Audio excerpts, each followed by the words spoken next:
Hard times create strong men. Strong men create good times. Good times create weak men, and weak men create hard times. And so the cycle continues.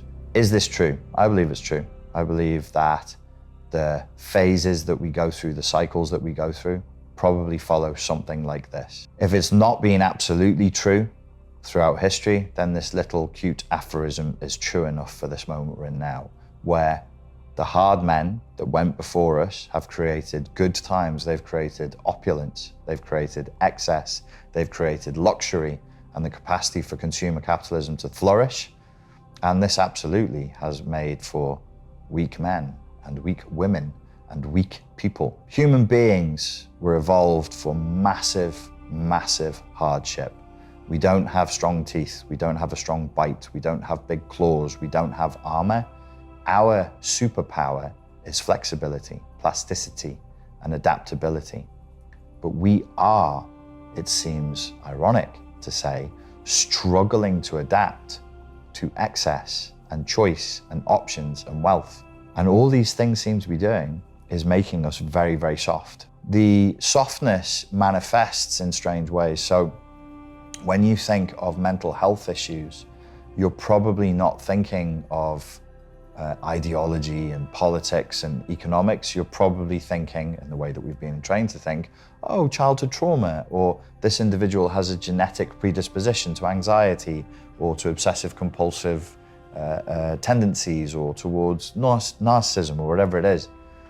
Actually, I think this is false. I think that the overwhelming majority of issues that people go to therapists for and go to doctors for that are classed as mental health issues are actually issues of the good times, the wealthy times, the opulent times in which we live. The message that we're being given right now during these opulent and good times is consume, consume, consume.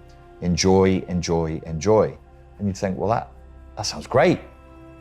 As opposed to what? Plague, famine, war, genocide, fighting for survival against starvation. I mean, if you think in terms of the history of the human entity, the history of the human animal, what would have killed most of us? Well, probably disease. And if not disease, probably starvation. And if not disease, starvation, probably disease brought on by being malnourished through starvation and a lack of calories in the environment. So now we have medicine, now we have an excess of calories. Now in the Western world, more people die from obesity and obesity-related illnesses than they do from starvation by a huge amount. But that's the problem. That is the problem. It's now too easy. And this period, our culture, our environment is not a good evolutionary match for the creature that we are. Indeed, you have people trying to find challenge, trying to find hardship, just so that they can feel alive, they say, so that they can feel good, so that they can feel cleansed, so that they can feel purposeful. They're deliberately bringing challenge and hardship back into their lives. What happens when things are good? When things are good, people try to enjoy themselves as much as they can. Isn't that a good thing? No, it isn't. It's not the entity that we are. We are not machines of consumption and enjoyment. Sure, you should have a good time. You should enjoy yourself. You should consume if it brings you pleasure.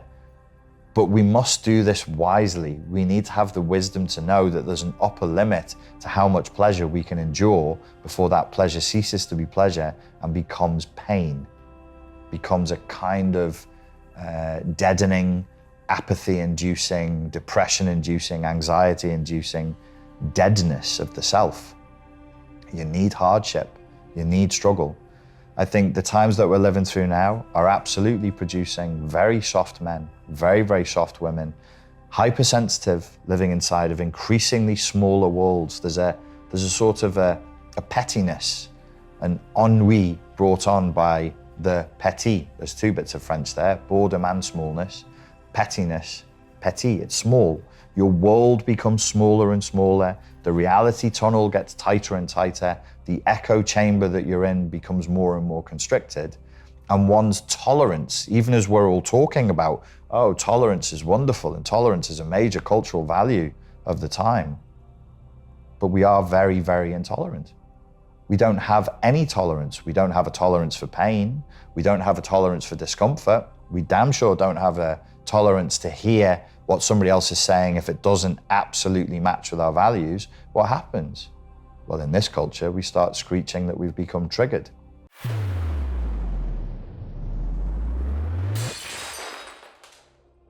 I really hate this phrase, by the way. Triggers are for bombs and guns. Bombs and guns are unconscious. A trigger is not a conscious function. It suggests there's no gap, no discretionary gap whatsoever between stimulus and response. It suggests that if something happens, it hits a trigger in you and you go off like a bomb or a gun. And the effect is explosive and the effect is destructive. But you're not a bomb or a gun.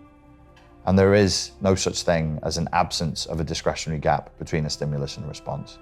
There's always something that we can place between the thing that happens and our response to it. But in this time, it's becoming harder and harder to do that. Why? Because we're given too much, we're pleasured too much. We don't know how to delay gratification. We don't know how to be disciplined around our own emotions and reactions because we don't have to be. But in other periods, we had to be, because it could literally be an issue of life or death. You didn't just have the option in times gone by to just respond emotionally. What an incredible indulgence.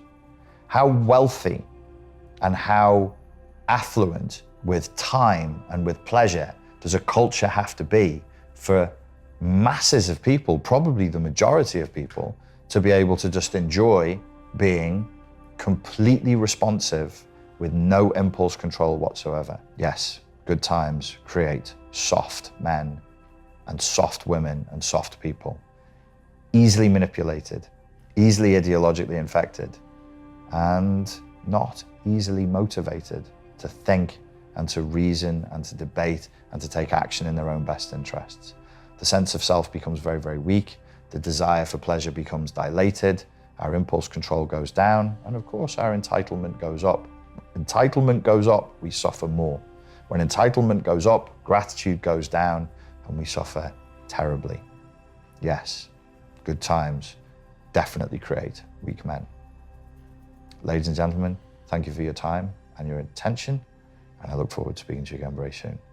Ladies and gentlemen, we have a new 30-day challenge available. It is the 30-day challenge forward focused. This is for 2023. This is about reconditioning your mind to get you away from the past, away from trauma, to looking forward into the future and focusing on the things that you do want.